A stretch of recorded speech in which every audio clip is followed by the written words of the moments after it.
Assalamualaikum warahmatullahi wabarakatuh. Alhamdulillahirabbil alamin. Allahumma sholli ala sayyidina Muhammad. Para pemirsa acara Lala, kita hadir kembali, yaitu untuk senantiasa belajar dari kehidupan anak manusia. Subhanallah, kita tidak boleh bosan untuk belajar. Baik belajar langsung dengan kitab, dengan buku, maupun belajar dari kehidupan di sekeliling kita. Apabila kita orang yang sangat cerdas, tentu pikiran ini tidak akan pernah mandek atau berhenti untuk berpikir dan untuk menggali ilmunya Allah. Karena ilmunya Allah ini tidak akan pernah habis dipelajari manusia. Bahkan 7 lautan dibuat tintanya dan seluruh pohon dibuat penanya, tidak akan pernah habis untuk menulis ilmunya Allah. Hari ini kita akan belajar dari salah satu putri Indonesia, tapi bukan juara putri ya. Bukan juara putri fashion show, bukan. Ini adalah anak yang di panti asuhan Yayasan Al-Jihad Surabaya, yang dia sebagai juara tahfidz tingkat kota Surabaya, dan dia juga sebagai peserta atau final ilmu fikih tingkat nasional. Mari kita sambut Mbak Sinten? Intan. Mbak Intan. Alhamdulillah. Terima kasih Mbak Intan sudah hadir di acara Lala. Mudah-mudahan kehadiran Mbak Intan menjadi penyemangat bagi seluruh anak-anak bangsa di Indonesia ini. Mbak Intan ini nama lengkapnya siapa? Intan Fidatul Mas'ulah. Ya, biasa dipanggil Intan. Intan. Orang tuanya aslinya di mana? Sidoarjo. Di Sidoarjo. Kemudian sekarang kelas berapa? 3 SMP. 3 SMP. Subhanallah, dia adalah anak seorang ibu yang pekerjaannya menjahit. Tapi Allah memberi kelebihan kepadanya. Dia, Mbak Intan ini, juara tahfidz tingkat kota Surabaya dan termasuk peserta Olimpiade Ilmu Fikih Nasional. Tepuk tangan. Oke, saya tanya Mbak Intan, nyantai saja, nggak usah grogi. Ya, ini bukan ujian di sekolah, biasa aja. Kalau ngelak ya ngombe. Nah, pertama saya akan mempertunjukkan kepada panjenengan semua, ini piagam yang diberikan kepada Mbak Intan, yaitu lomba tahfidz Quran tingkat kota Surabaya. Nah, ini termasuk pialanya. Dan biiznillah, dia padahal hidupnya sangat sederhana, karena di panti asuhan Yayasan Pondok Pesantren Mahasiswa Al-Jihad Surabaya. Tapi berkat kegigihannya, ketekunannya, alhamdulillah dia ditakdirkan menjadi anak yang cerdas, dan saya yakin menjadi anak yang sholihah. Pertanyaan saya, di pesantren, guru-gurunya Mbak Intan yang mengasuh itu siapa aja? Yang pertama, Ustazah Naili. Ustazah Naili, terus Ustazah Isma. Ustazah Isma. Ya. Kemudian Ustazah Afiah. Ustazah Afiah. Ada nggak ustadznya? Ada. Ya, ustadz siapa? Ustadz Alwi, ya, Ustadz Dani, ya, sama Ustadz Danu. ya, Dani dan Danu. Luar biasa ini, ustadznya kompak kelihatannya. Begini masalahnya, mengapa saya tanya ustadzanya? Keberhasilan seseorang itu pasti tidak bisa ditinggalkan atau tidak bisa tidak diantaranya karena jasanya para guru. Oleh karena itu kita ucapkan terima kasih kepada semua guru-guru yang ada di Indonesia. Ya. Terutama tentu guru yang ada di Pondok Pesantren Mahasiswa Al-Jihad Surabaya yang mengantarkan Mbak Intan bisa menjadi juara kota Surabaya dari tahfidz dan menjadi peserta ilmu fikih tingkat nasional. Kemudian orang tuanya di Sidoarjo. Pekerjaannya katanya seorang penjahit. Ya, penjahit katok apa baju itu? Penjahit dasi. Dasi. Oh, jadi penjahit dasi. Berarti khusus dasi. Ya. Allah, rupanya. Tak pikir itu penjahit katok. Atau celana atau baju. Ternyata dasi ada ya. Oh iya ya. Dasi kalau nggak ada yang jahat ya murad marid. Betul. Saudara kandungnya berapa? Anak tunggal. Oh, anak tunggal. Masya Allah, anak tunggal punya prestasi padahal dari keluarga yang sangat sederhana. Dan dia juga tempatnya di yatim piatu Al-Jihad yang tentu tempatnya sangat terbatas, sangat sederhana. Dan yang luar biasa akhirnya bisa menjadi juara. Nah, pertanyaan saya, kira-kira yang Mbak Intan tahu di antara kelebihan ibunya Mbak Intan dari beberapa ibu yang pernah ada, itu punya kelebihan apa ibunya Mbak Intan itu? Hah? Masak? Masak apa puasa? Apa? Enggak, pinter masak. Iya. Puasa apa masak? Masak. Masak. Oh, masak. Yang biasanya ibunya Mbak Intan masak apa yang paling disukai Mbak Intan? Penyetan. Penyetan. Masya Allah, tepuk tangan. Makanya bapak-bapak, ibu-ibu yang kepingin punya anak cerdas dan punya prestasi, sering-seringlah makan penyetan. Tapi saya yakin, kalau makannya aja cuma penyetan, ternyata punya prestasi yang luar biasa, yang belajar ilmu fikih sampai bisa tingkat nasional. Tapi setingkat SMP ya, setingkat SMP kan, nah, itu saya yakin itu nguleknya itu maknya itu embek bismillah itu pasti embek sholat Allahumma sholli ala Allahumma sholli ala gak sekedar ngulek dok.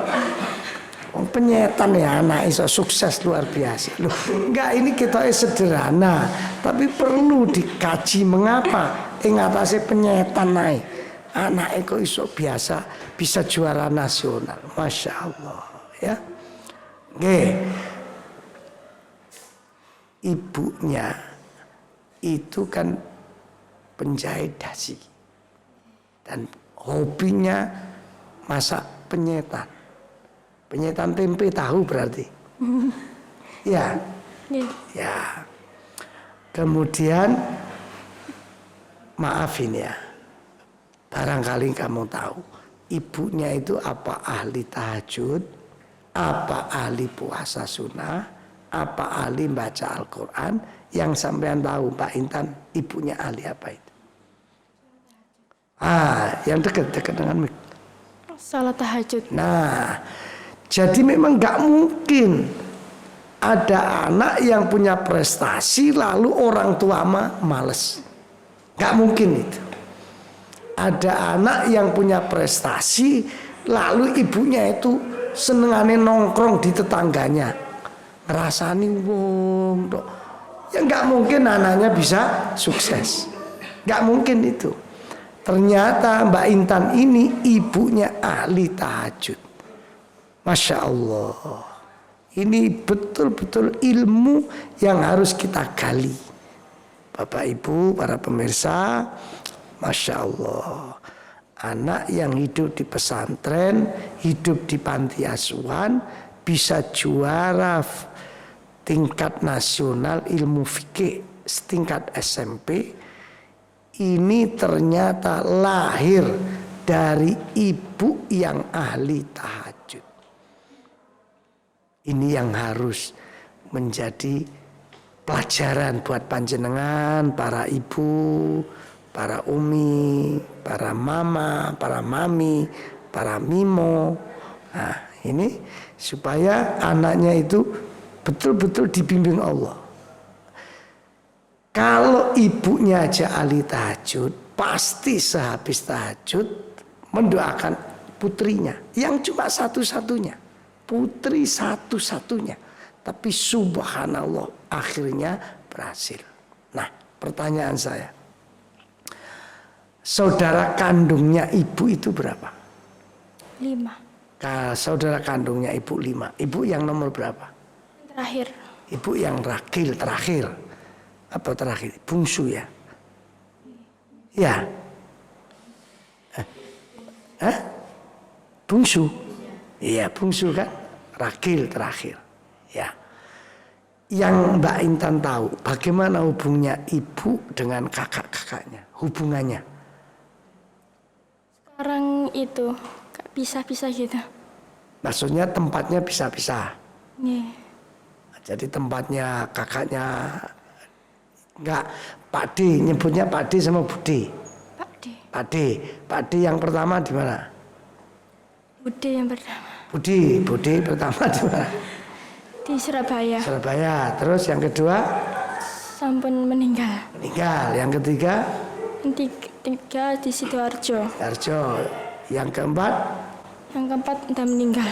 Oh, berarti kelima ibunya. Hubungannya ibu dengan saudara-saudaranya ibu yang sampean tahu bagaimana? Apa maaf ini ya, apa ibu ini galak, apa baik sama saudara-saudaranya kandung itu, gimana? Ibu itu selalu silaturahmi sama keluarga-keluarga gitu. Silaturahmi. Iya. Dan itu sering kali dilakukan. Ya. Nah, kemudian orang tuanya ibu masih ada nggak? Nggak ada. Oh, sudah meninggal 2. Tapi berkat kebaikan ibu sampean yang suka silaturahmi ke kakak-kakaknya, ke Pak D, ke Bude, akhirnya lahirlah anak. Ini ilmu juga. Jadi kalau kita ini cuma mengandalkan ilmu tok, artinya ilmu tok itu hanya bangga dengan ilmunya, tentu tidak bisa mendidik anak dengan baik. Harus dibarengi dengan hati yang baik dengan saudara terutama. Harus dibarengi baik dengan tetangga. Harus dibarengi baik dengan siapapun. Kalau bahasanya Allah, hablum minallah, hablum minannas. Kan begitu. Makanya seperti yang disampaikan oleh Intan, ternyata ibunya ini ahli silaturahim.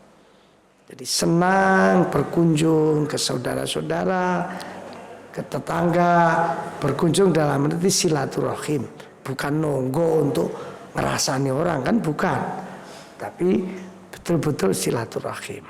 Ya, pernah enggak Mbak Intan itu diajak oleh ibunya, misalnya saja ke kiai-kiai yang sepuh atau ulama-ulama yang pernah diajak kemana?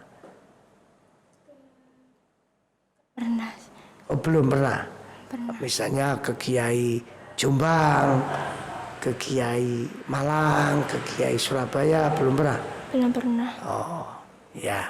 Sebab begini para pemirsa, jadi kalau di antara kita mendidik anak itu sebenarnya lebih baik diajak silaturahim ke kiai-kiai sepuh. Ya, terutama kiai-kiai yang betul-betul dipandang ikhlas di dalam masyarakat. Supaya apa? Ya dapat doanya para kiai. Dan yang kedua, mungkin anaknya dengan melihat kehidupan kiai yang didatangi bisa mensuri teladannya. Itu diantaranya. Makanya kalau liburan jangan cuma ke tempat-tempat rekreasi.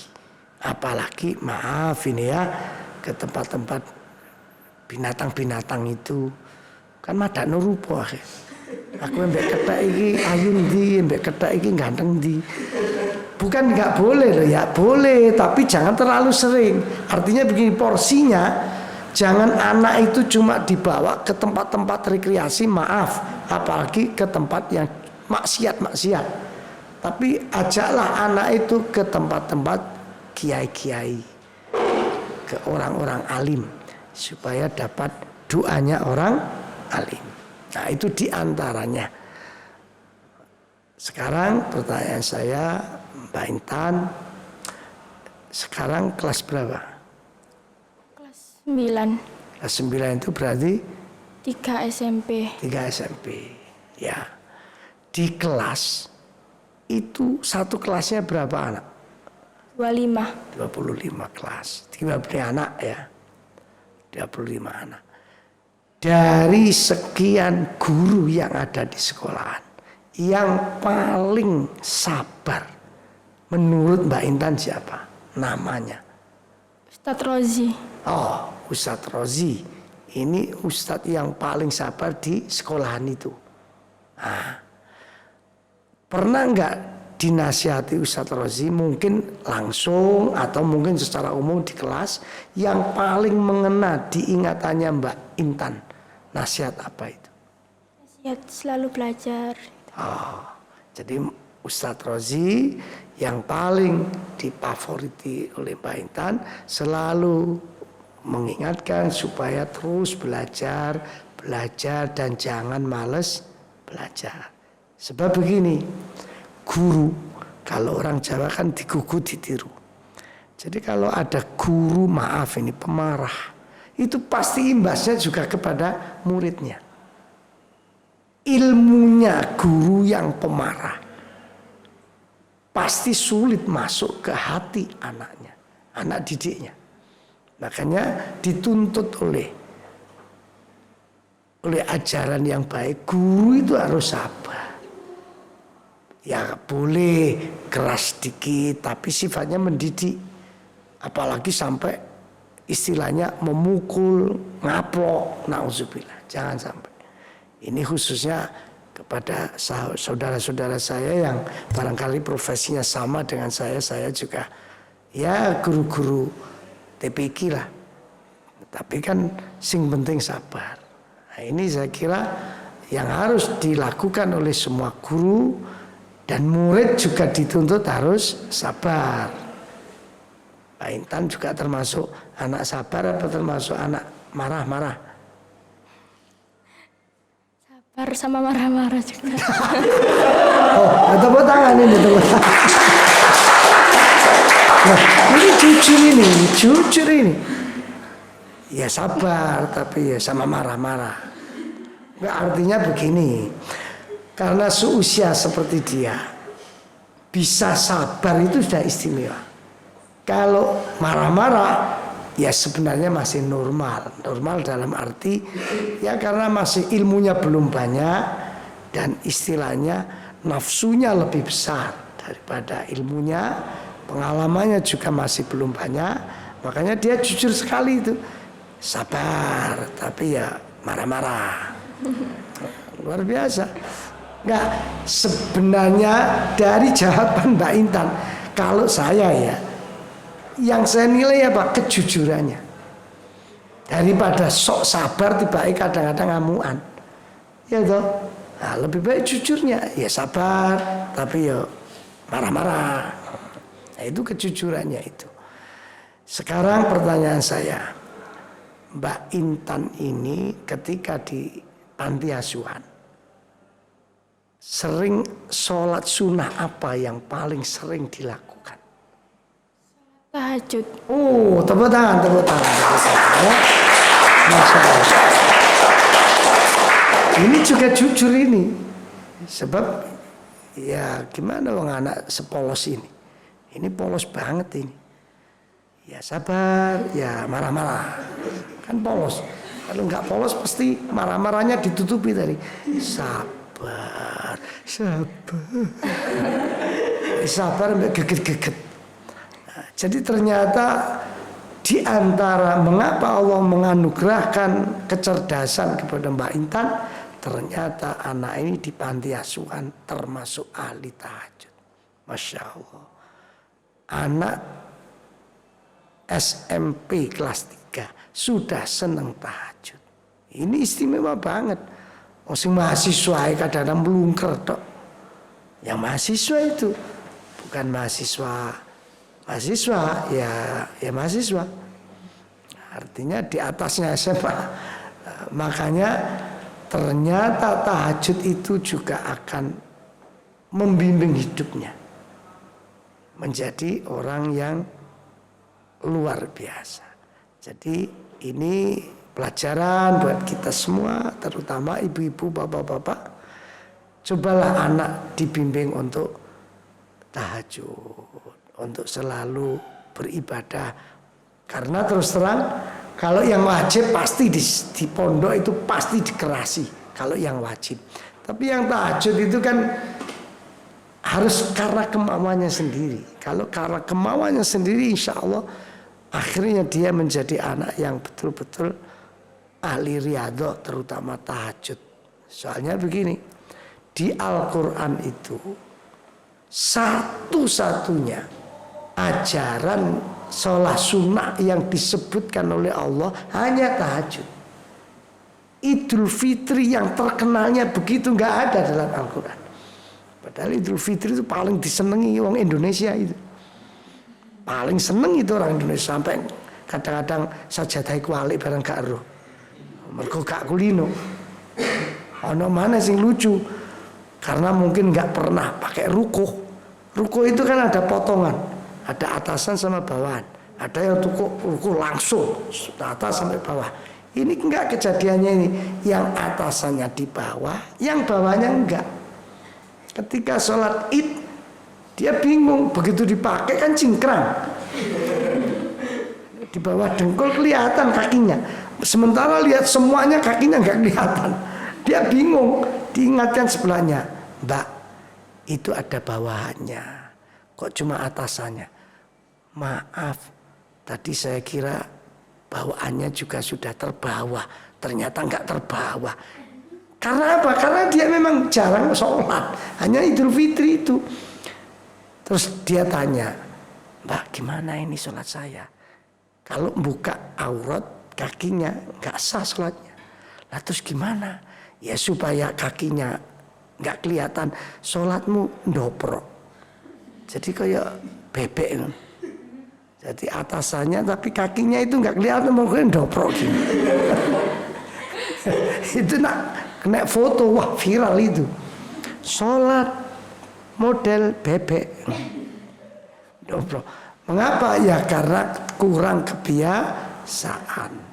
Nah, saya tanya lagi, di panti asuhan itu kapan diadakan acara ngaji bareng, zikir bareng? Itu setiap hari apa berapa hari sekali atau gimana? Setiap hari. Oh, setiap hari. Kalau pagi habis subuh apa itu? Pagi habis subuh juga ada. Enggak apa ngaji apa? Ngaji. Ngaji Quran. Kalau sore menjelang maghrib Pelajaran. Terus ada apa lagi? Istighosa atau doa bersama. Ini di pesantrennya Mbak Intan ini, di panti asuhannya. Jadi kalau pagi dia diadakan untuk ngaji Quran. Kalau sore habis asar diadakan belajar, sekolahnya diteruskan zikir bersama atau istighosah. Makanya jadinya anak luar biasa. Tepuk tangan.